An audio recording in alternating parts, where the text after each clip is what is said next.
So what did you all observe? What was I doing? Water wastage. So you are pouring too much water and also I'll take a last response.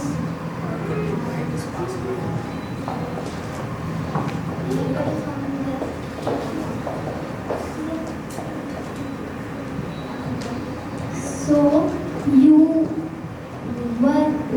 there was a glass full of water and you were adding extra water to it and the water was dripping. Okay, wasting water. Interesting. When the well is dry, we know the worth of water. According to UNICEF, 4 billion people, almost 2/3 of the world's population, experience severe water scarcity for at least 1 month each year. Over 2 billion people live in countries where water supply is inadequate. Half of the world's population will be living in areas facing water scarcity by 2025.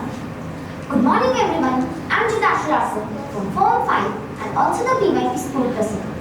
As you all know, PYP exhibition in Form 5 is the graduation process and thus I chose a topic that revolves around water wastage, truth and taking the action in the form of a TED talk to let you all know about our research and findings. Cape Town's mayor declared the city as a local disaster on March 7, 2017 as the city had fewer than 4 months of usable water left. Residents were restricted to 100 liters per person per day. But what does that really mean? You can take a 5-minute shower, wash your face twice, and flush the toilet roughly about 5 times. You still didn't brush your teeth, do laundry, and you definitely didn't water your plants. And you unfortunately didn't wash your hands after those 5 toilet flushes. And you didn't even drink a sip of water. What's happened in Cape Town is pretty much coming in many other cities and countries in the world. Except for the countries we don't have data for, less than 5% of the world's population lives in a country with more water than it did 20 years ago. According to UN's Food and Agriculture Organization, everyone else today lives in a place where water is less today. Today, I wish to share 3 lessons. 3 lessons from water-scarce countries on how they survive and even thrive in the face of the water crisis. Lesson number 1. Tell people how much water they really have. To tackle a problem, we must first recognize that we have one. And when it comes to water, people might easily turn a blind eye, assuming that just because water is flowing from the taps today, everything will be okay forever.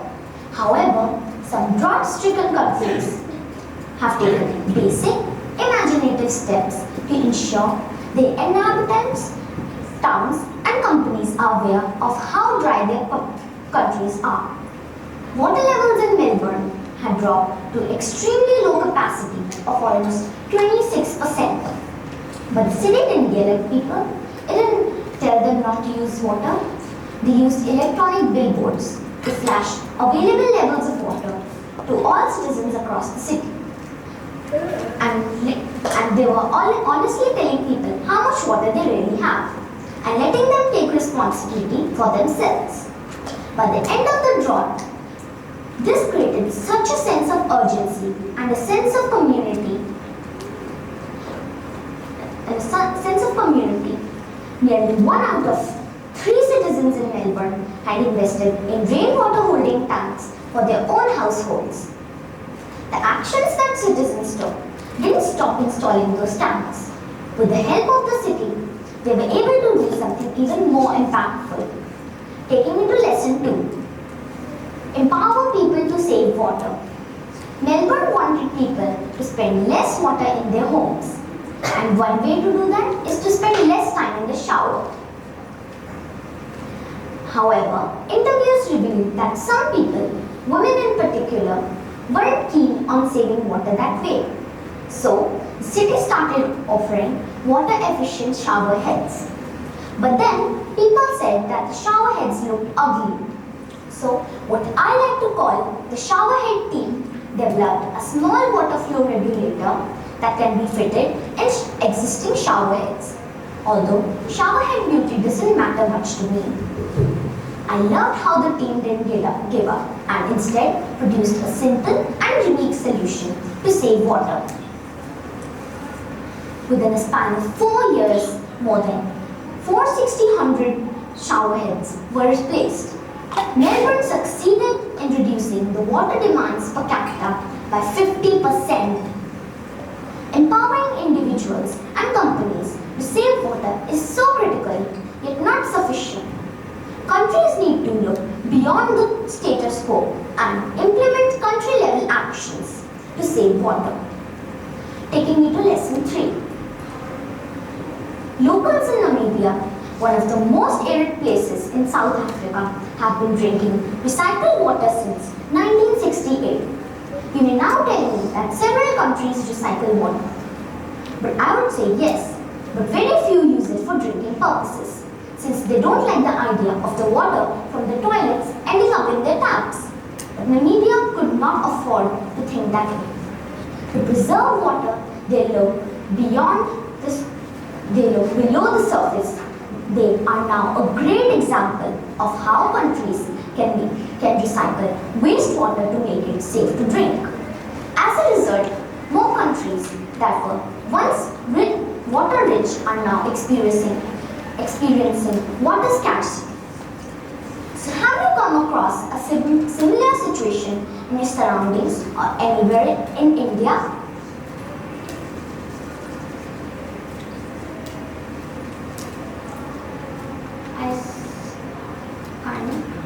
Yeah, but on that water bottle there is less water inside.